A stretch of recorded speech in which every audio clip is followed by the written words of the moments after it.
অনেক কিছু না বলি, কারণ হলে যে দেখার পরে আসলে সেটার অন্যরকম একটা আমেজ, একটা অনুভূতি, বড় পর্দায় দেখার থাকে না, আনন্দই অন্যরকম। তো এটা নিয়ে আগে থেকে অনেক কিছু বলতে চাই না, কিন্তু আমার কাছে যেটা মনে হয়েছে শিহাব শাহীন ভাইয়ের ওয়ান অফ দ্য বেস্ট স্টোরিতে কাজ হতে যাচ্ছে, এবং উনি তো অসাধারণ পরিচালক।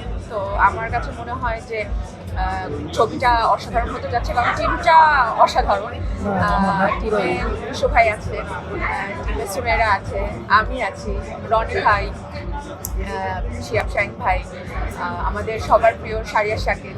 তো এরকম পুরো টিমটাই আমার মনে হয় যে খুব স্ট্রং, খুব ভালো কাজ তারা আগে উপহার দিয়েছে। তো অতটুকু আস্থার জায়গা তো আমার মনে হয় দর্শকেরও তৈরি হয়েছে এই পুরো টিমটার উপরে। সেই জায়গা থেকে আমার মনে হয় ভালো একটা চলচ্চিত্র দর্শক পেতে যাচ্ছে। Double million offer Walton fridge কিনে পেতে পারেন 20 লক্ষ টাকা, রয়েছে কোটি কোটি টাকার নিশ্চিত উপহার। কেননা একসাথে ঈদে অনেকগুলো ছবি আসছে, ঈদের বাইরেও একটা ছবি রিলিজ হচ্ছে, রিসেন্টলি শাকিব খানের একটা ছবি রিলিজ হলো।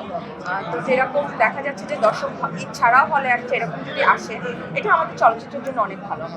এটা তো একটা অন্যরকম অনুভূতি, এটা তো এভাবে বলে আমি বুঝাতে পারবো